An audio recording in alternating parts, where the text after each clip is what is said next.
అప్పుల బాధలు వెంటాడుతున్నాయా? అయితే 6 JVR వారి జాతిరత్నాలు ధరించండి. హాయ్, వెల్కమ్ టు మనం టీవీ. నేను మీ మనోజ్. ఏపీ తెలంగాణలో బోరుగడ్డ అనిల్ పేరు గుర్తొస్తే మనకు గుర్తొచ్చే పార్టీ వైసీపీ. సో గతంలో ఆయన చేసిన అరాచకాలను సమర్థిస్తూ వైసీపీ ఇండైరెక్ట్ గా సపోర్ట్ చేసింది. ఫైన్, అంతా బాగానే ఉంది.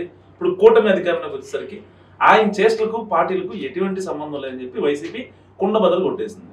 మరి వాడుకునే ధోరణి ఎంతవరకు కరెక్ట్ మాట్లాడదాం. మనతో పాటు ప్రముఖ పొలిటికల్ అనలిస్ట్, సీనియర్ జర్నలిస్ట్ కట్టకర్తి గారు. నమస్కారం.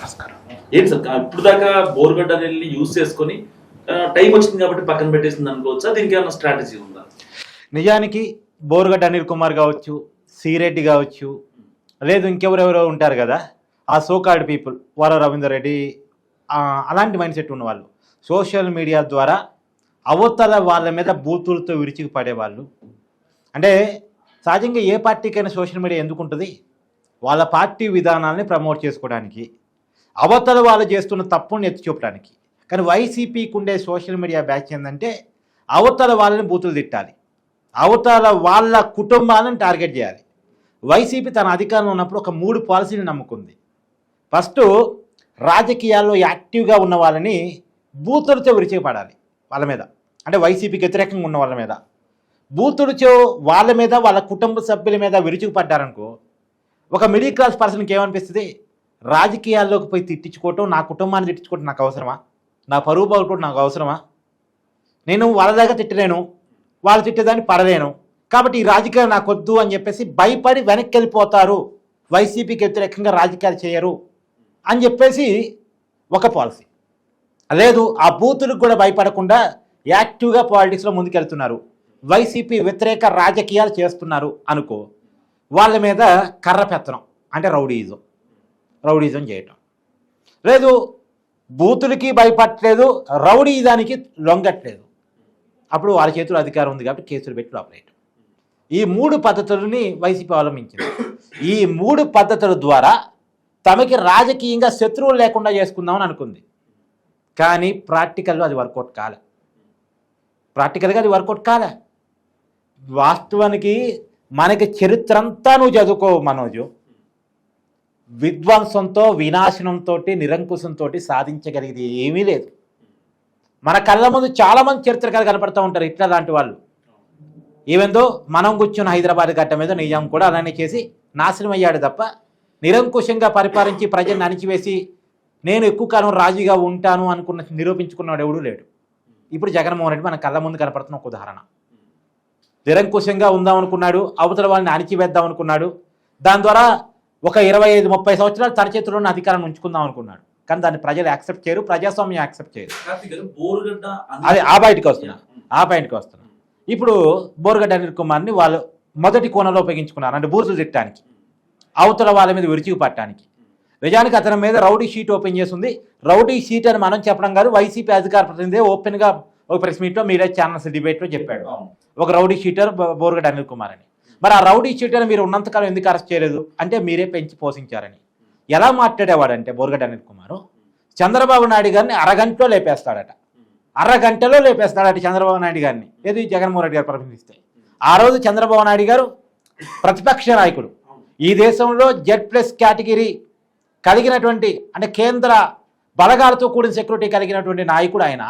ఆయన్ని బోరుగడ్డ అనిల్ కుమారు అర్ధ గంటలు లేపేస్తాడు. ఒక మాజీ ముఖ్యమంత్రిని, అది కూడా 3 సార్లు ముఖ్యమంత్రిగా పనిచేసిన అనుభవం ఉన్న వ్యక్తిని మళ్ళా ఒక ప్రతిపక్ష నాయకుడు అలా చేపేస్తాడు. తర్వాత పవన్ కళ్యాణ్ ఇంట్లో దూరట, ఇక చెప్పడం బాగోదు, వాళ్ళ ఇంట్లో వాళ్ళని ఇబ్బంది పెడతాడట. తర్వాత వైసీపీ నుంచి టీడీపీలోకి పార్టీ మారాడు అనే కారణం చేత కోటంరెడ్డి సీతారెడ్డినట జగన్మోహన్ రెడ్డి గారు పర్మిషన్ ఇస్తే కారుకి తాడు కట్టుకొని రోడ్లు కీడ్చుకుంటూ వస్తాడట. ఈ పోటు మొనగాడు ఇలా మాట్లాడినప్పుడు వైసీపీ ఏం చేయాలి? ఇమ్మీడియట్గా అరెస్ట్ చేసి లోపల పడేయాలి, అవునా కాదా? కానీ ఎంకరేజ్ చేసింది అంటానికి కారణం బయట ఉన్నాడు కాబట్టి, బయట మాట్లాడాడు కాబట్టి. సరే, ప్రభుత్వం మారింది, కూటమి ప్రభుత్వం అధికారంలోకి వచ్చింది. ఈ బోరుగడ్డ అనిల్ కుమార్ యొక్క విషయాల మీద కంప్లైంట్స్ పోయాయి, కంప్లైంట్స్ ఆధారంగా అరెస్ట్ చేశారు, జైలుకి పంపించారు. జైలుకి పోయిన తర్వాత కూడా హై డ్రామా, ఏదో మా అమ్మకి ఆరోగ్యం బాగాలేదని చెప్పేసి ఏదో తప్పుడు ధృవీకరణాలు ఇచ్చేసి మధ్యంతర బెయిల్ పొందాడని అప్పట్లో మనం వార్తలు చూసాం. సరే అవి కూడా పక్కన పెట్టి కాక అవి నిజాలా కాదా కోర్టు చూసుకుంటుంది. కానీ నేను చెప్పేది ఏంటంటే ఆ అరెస్ట్ అయిన సందర్భంలో బోరుగడ్డ అనిల్ కుమార్ చేసిన వ్యాఖ్యలు కావచ్చు, చేసిన పనులు కావచ్చు, చర్చకు వచ్చిన సందర్భంలో డిఫెన్స్ చేసుకోలేకపోయిన వైసీపీ ఏం చేసింది? ఆ రౌడీ షీట్లకి మాకేంటి సంబంధం? మా పార్టీలో సభ్యత్వం ఉందా? మా పార్టీలో ఏమన్నా అతను పనిచేసాడు, పదవి ఇచ్చామో ఏమన్నా అని మాట్లాడే ప్రయత్నం చేసింది. అదే అవతల వాళ్ళని డిఫెండ్ చేయడానికి. అంటే బోరుగడ్డ అనిల్ కుమార్ని డిఫెండ్ చేయలేరు. అతను చేసిన పనులన్నీ కూడా టీడీపీ వాళ్ళు, జనసేన వాళ్ళు ఎక్స్పోజ్ గట్టిగా చేస్తున్నారు. ఎందుకు అరెస్ట్ చేయాల్సి వచ్చిందో చెప్తా ఉన్నారు. కాబట్టి ఇప్పుడు జనాల్లో ఏం చెప్పుకోవాలో అర్థం కాక ఇప్పుడు వైసీపీ ఏం చెప్పింది? మాకు అతనికి సంబంధం లేదు అనే ఒక పత్రికా ప్రకటన రిలీజ్ చేసింది. వాళ్ళ పార్టీ అధికార ప్రతినిధులు వచ్చి మీడియా ముందు వచ్చి మాట్లాడారు. కానీ వాళ్ళ బోరుగడ్డ అనిల్ కుమార్ బెయిల్ మీద బయటకు వచ్చిన తర్వాత అఫీషియల్గా ఇచ్చిన ఒక ఛానల్ ఇంటర్వ్యూలో క్లియర్గా ఒక మాట చెప్పాడు. జగన్మోహన్ రెడ్డి గారికి అత్యంత ప్రియశిష్యుని నేను. జగన్మోహన్ రెడ్డి గారి లీగల్ టీం అంటే పర్సనల్ లీగల్ టీం ఒక 2 వ్యక్తుల కోసం మాత్రమే పనిచేసిందంట. అంటే వైసీపీకి సంబంధించిన మాజీ మంత్రులు, మాజీ ఎమ్మెల్యేలు, మాజీ కార్పొరేషన్ చైర్మన్లు, చాలా పెద్ద పెద్ద నాయకులు చాలామంది అరెస్ట్ అయ్యారు కదా చాలా కేసుల్లో. వాళ్ళ ఎవరి కోసం పనిచేయనంత జగన్మోహన్ రెడ్డి గారు అవినీతి కేసులు చూసే లీగల్ టీం అంటే జగన్మోహన్ రెడ్డి గారి పర్సనల్ లీగల్ టీం ఒక 2 వ్యక్తుల కోసం పనిచేసిందంట. ఒకళ్ళేమో జగన్మోహన్ రెడ్డి గారు అత్యంత ఇష్టపడే ఐపీఎస్ ఆఫీసర్, జగన్మోహన్ రెడ్డి గారి పరిపాలనా కాలంలో ఇంటెలిజెన్స్ చీఫ్గా పనిచేస్తున్న సీతారామాంజనేయులు గారి బెయిల్ కోసం పనిచేసిందంట. 2 ఈ బోరుగడ్డ అనిల్ కుమార్ గారి బెయిల్ కోసం పనిచేసిందంట. చూడు, అంటే ఒక ఐపీఎస్ ఆఫీసర్కి బోరుగడ్డ అనిల్ కుమార్కి సమానమైన ఇంపార్టెన్సు.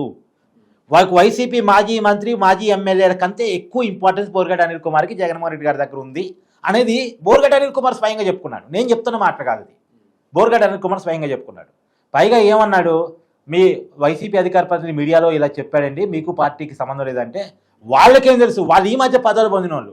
జగన్మోహన్ రెడ్డి గారికి నాకు ఉన్న అనుబంధం గురించి వాళ్ళకేం తెలుసు? బారబచ్చాగాళ్ళు అంటూ తీసి పడేసింది వాళ్ళని.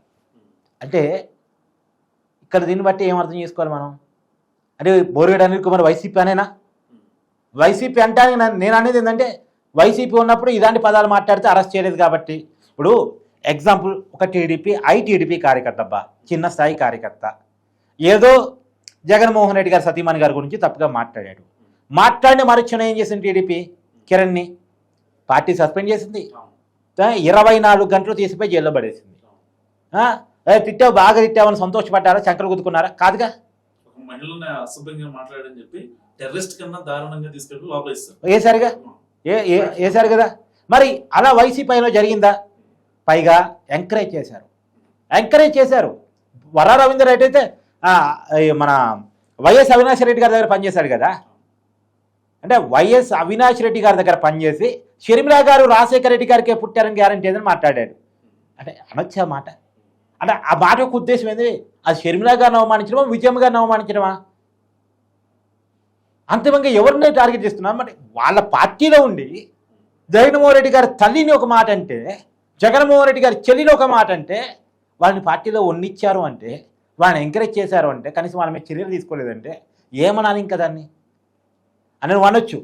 జగన్మోహన్ రెడ్డి గారి చెల్లి కట్టుకుని చీర మీద కామెంట్ చేశారు కదా అని అనొచ్చు. నిజమే కావచ్చు కాక, చెల్లి కట్టుకుని చీర మీద జగన్మోహన్ రెడ్డి గారు కామెంట్ చేశారు, తల్లి మీద కేసీసీఎల్ ఫైట్ చేస్తున్నారు. ఈ ఆలోచన ధోరణి వైసీపీలో ఉంది, ఇంకా అది మారలేదు అనేది ఈ మధ్య జగన్మోహన్ రెడ్డి గారు ప్రెస్ మీట్ చూస్తే ఎవరికైనా అర్థమవుతుంది. కాకపోతే సబ్జెక్ట్ అంత దూరం కాదు కాబట్టి బోరుగడ్డ అనిల్ కుమార్కి కన్ఫైన్ అయినప్పుడు ఇప్పటికైనా వైసీపీ బోరుగడ్డ అనిల్ కుమార్ బయటకు వచ్చి ఓపెన్గా వైసీపీనే నేను, జగన్మోహన్ రెడ్డి ప్రియశిష్యునే నేను, జగన్మోహన్ రెడ్డి గారు నాకు బెయిల్ ఇప్పించారు అని చెప్తున్న తర్వాత, దొంగ నాటకం బయటపడ్డ తర్వాత ఇప్పుడు వైసీపీ ప్రజలకు ఏం చెప్పింది?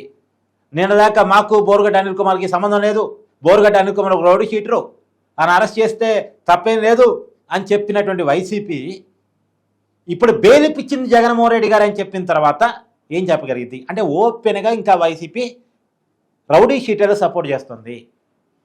గతంలో మనం చూసాం, తెనాల్లో గంజాయి బ్యాచ్ని కొడితే గంజాయి బ్యాచ్ పరామర్శకు జగన్మోహన్ రెడ్డి గారు పోయారు. అదేందో అర్థం కాలే ఇప్పటి వరకు. ఈ దేశంలో ఇదా ఓపెన్గా సమర్థించే వాళ్ళు ఎవరు ఉంటారా?